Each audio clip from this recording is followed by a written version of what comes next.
হায়াত বাড়ানোর উপায় কি? মেশকাত শরীফের সহিহ হাদিস, কেউ যদি নিজের হায়াত বাড়াতে চায় সেজন্য গরিব আত্মীয়কে দেখতে যায়। হঠাৎ মরণ থেকে বাঁচার উপায় কি? কিয়ামতের একটা গুরুত্বপূর্ণ আলামত হলো হঠাৎ মরে যাবে মানুষ, কোনো সিমটম ছাড়া। সে হাঁটতেছে সাগরের পারে, ধপ করে পড়ে মরে যাবে। যে সোফায় বসে আছে ঠাস করে মরে যাবে, একেবারে হঠাৎ মৃত্যু। এটা থেকে বাঁচার শ্রেষ্ঠ উপায় হলো গরিব আত্মীয়কে দেখতে যাওয়া। ওয়াল মুতাজাবিরিনা ফিয়া, যারা একে অপরকে দেখতে যায়। আমরা এখন স্বার্থ ছাড়া কাউকে দেখতে যাই না। কত ফুফু, কত খালা, কত গরিব বোন বছরের পর বছর শ্বশুর বাড়িতে পড়ে আছে, সেই যে বিয়ে দিয়েছেন।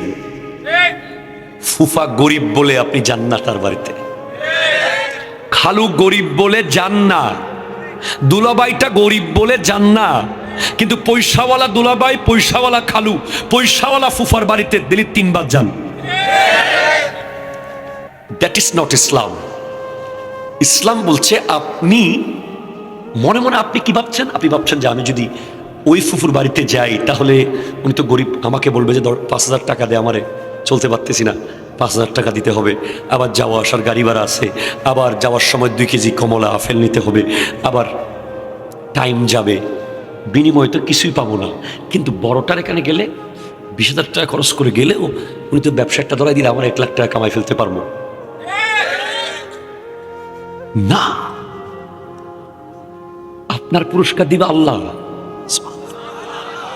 আপনি যদি গরিব আত্মীয়কে দেখতে যান আল্লাহর জন্য, বা কোনো মুসলমানকে দেখতে যান আল্লাহর জন্য, আপনার জন্য আল্লাহর ভালোবাসা ওয়াজিব হয়ে গেছে। এবং অনেকে আমাদেরকে বলে, হুজুর হায়াত বাড়ানোর উপায় কি? মেশকাত শরীফের সহিহ হাদিস, কেউ যদি নিজের হায়াত বাড়াতে চায় সেজন্য গরিব আত্মীয়কে দেখতে যায়। হঠাৎ মরণ থেকে বাঁচার উপায় কি? কিয়ামতের একটা গুরুত্বপূর্ণ আলামত হলো হঠাৎ মরে যাবে মানুষ, কোনো সিমটম ছাড়া। সে হাঁটতেছে সাগরের পারে, ধপ করে পড়ে মরে যাবে। যে সোফায় বসে আছে ঠাস করে মরে যাবে, একেবারে হঠাৎ মৃত্যু। এটা থেকে বাঁচার শ্রেষ্ঠ উপায় হলো গরিব আত্মীয়কে দেখতে যাওয়া। গরিব হোক পয়সাওয়ালা হোক, স্বার্থ ছাড়া দেখতে যাওয়া। ওয়াল মুতাবাযিলিনা ফিয়া, যারা একে অপরের জন্য আল্লাহর সন্তুষ্টির লক্ষ্যে খরচ করে। তাহলে আল্লাহ মানুষকে গুত্র গুত্র করেছে, সমাজ সমাজ করেছে, যেন তারা একে অপরের সাথে মিলিত হয়। এবার আল্লাহ বলছেন, ইন্না আকরামাকুম ইনদাল্লাহি আতকাকুম। তোমাদের মধ্যে সমাজের শ্রেষ্ঠ ব্যক্তিটা কে? তোমরা হয়তো মনে করো যার টাকা বেশি সে শ্রেষ্ঠ ব্যক্তি নয়, তোমরা মনে করো যার ক্ষমতা বেশি সে শ্রেষ্ঠ নয়, যার জনবল বেশি সে শ্রেষ্ঠ নয়, যার নদীতে জাহাজ বেশি সে শ্রেষ্ঠ নয়, যার এখানে বিলে ধানক্ষেত বেশি সে শ্রেষ্ঠ নয়। ওই ব্যক্তি শ্রেষ্ঠ যে সবচেয়ে বেশি আল্লাহকে ভয় পায়, সবচেয়ে বড় মুত্তাকি যে, সেই হলো তোমাদের এই রায়পুরের শ্রেষ্ঠ সন্তান। সে রিকশাওয়ালা হতে পারে, nothing else, no matter সে একজন সিএনজি ওয়ালা হতে পারে, কোনো ব্যাপার না, একজন মুসি হতে পারে। এই যে মুচির কথা বলছেন উনি, মুচির ইতিহাস জানেন আপনারা? এখান থেকে বলি, হযরতে আব্দুল্লাহ ইবনে মুবারক রাদিয়াল্লাহু তাআলা, উনি যে বছর হজ করতে গেছেন, ওই বছর উনি হজ শেষ করে কাবাগরের সেহেনে বসে আছেন। কাবাগরের সেহেন মানে উঠানে আর কি, কাবার উঠানে। স্বপ্নে দেখতেছেন 2 জন ফেরেশতা এসে বলতেছে, এই বছর কয়জন হজ করলো? বলে প্রায় 6 লাখ। কবুল হয়েছে কয়জনের? কয় বেশিরভাগ কবুল হয় না, তবে একজন লোক হজে আসেই নাই, তার হজ কবুল হয়ে গেছে। তখন স্বপ্নের ভিতরে একে অপর পরিচয় দিচ্ছে, বলে কে উনি? ওনার নাম হচ্ছে আলী বিন আলী দামেশকি। আলী দামেশকি, ঠিকানা কোথায়? ওনারা কথা বলছে ফেরেশতারা স্বপ্নে। হযরত আব্দুল্লাহ ইবনে মুবারক রাহমাতুল্লাহ আলাইহি মনে মনে সব ক্যাচ করছেন স্বপ্নের ভিতরে। উনি বিশাল বড় হাদিসের ইমাম, জগৎ বিখ্যাত হাদিসের ইমাম। আর আমি আপনাকে যা বলবো, এক লাইন বানানো গল্প বলবো না। There is a library in our institute at Jamia 20,000 books. Jamia লাইব্রেরিতে 20,000 কিতাব আছে। আমি ওখান থেকে একটা কিতাব থেকে একটা লাইন বললেও জীবন চলে যাবে, বলা শেষ হবে না। আল্লাহর মেহেরবানি আছে ওখানে মজুদ। আমি পড়ে পড়ে বলছি আপনাকে। কিতাবের নাম আনোয়ারুল বয়ান, ওই কিতাবে এই ঘটনা এসেছে। উনি হযরত আব্দুল্লাহ ইবনে মুবারক হজ শেষ করে বাড়িতে আর যান নাই। বলে যেই লোক হজে আসে নাই কিন্তু আল্লাহ হজ কবুল করেছে, আমি তাকে একটু দেখতে যাব। এবার খুঁজতে খুঁজতে উনি দামেস্ক চলে গেলেন। দামেস্ক, কষ্ট হচ্ছে আপনাদের? দামেস্কে যাওয়ার পর উনি খবর নিলেন আলী নামে কে, অনেক আলীর খবর পাইলেন। শেষে একজনকে পাইলেন যিনি, যাকে দেখে মনে হলো ইনি হওয়ার সম্ভাবনা আছে। ইনাকে জিজ্ঞেস করছে, আপনি কি এবার হজে যাওয়ার কথা ছিল? বলে জি। আল্লাহ তো আপনার হজ কবুল করেছে। উনি সাথে সাথে বেহুশ হয়ে পড়ে গেলেন খুশিতে। যখন ওনার হুঁশ ফিরে এলো, ওর রহস্য বলেন তো, হজের যাওয়ার আগের সময়টাতে কি কাহিনী হয়েছে, এখানে কি সমস্যার কারণে আপনি যেতে পারলেন না? বলে আমি একজন মুসি,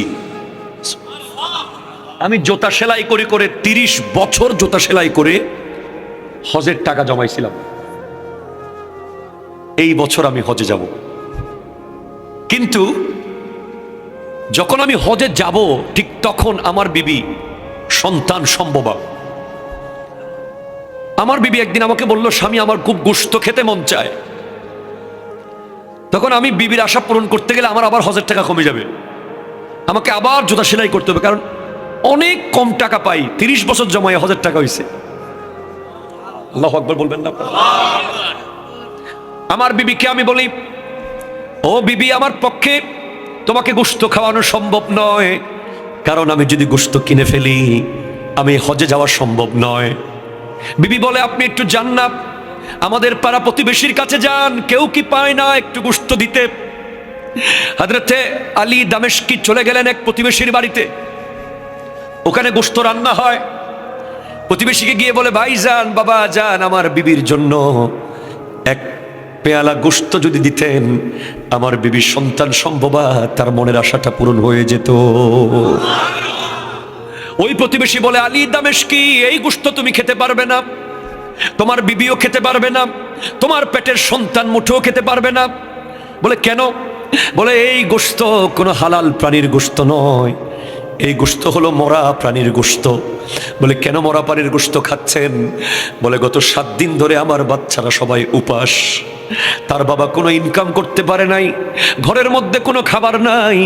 শেষ পর্যন্ত স্বামীকে বললাম, স্বামী যাও, যদি জীবিত পশু কিনতে না পারো, রাস্তার পাশে মরা পশু পাইলে অন্তত সেখান থেকে হলো এনে সন্তানদের মুখে দাও, বাচ্চারা মাটিতে গড়াগড়ি করছে ক্ষুধার জ্বালায়। আল্লাহ। তখন আলী দামেস্কি বলে, আমার প্রতিবেশী মরা গোশত খাবে আর আমি হজে যাব? আমরা তো টিউবওয়েলের পানি বন্ধ করে দিই, কথা কোন ঠিক কিনা জোরে বলেন না? আমরা রাস্তা বন্ধ করে দিই যেন প্রতিবেশী হাঁটতে না পারে, আমরা ক্ষেতের আইল বন্ধ করে দিই যেন পানি না যায়, আমরা একটা গরু বা মুরগি একটু গেলে বলে ঠলে কত কথা ঠ্যাং ভাঙ্গা দিমু, বাইন্দা রাখমু, খায়া ফেলামু। হাই রে, কোথায় ইসলাম! আল্লাহু আকবার, কত বড় আল্লাহওয়ালা। বলে আমার প্রতিবেশী মরা প্রাণীর গোশত খাবে আর আমি কাবা ঘরে গিয়ে হজ করব? অসম্ভব। নিজের হজের টাকা থেকে গোশত তরকারি বাজার করে প্রতিবেশীর ঘরে দিয়ে আসছে আলী দামেস্কি।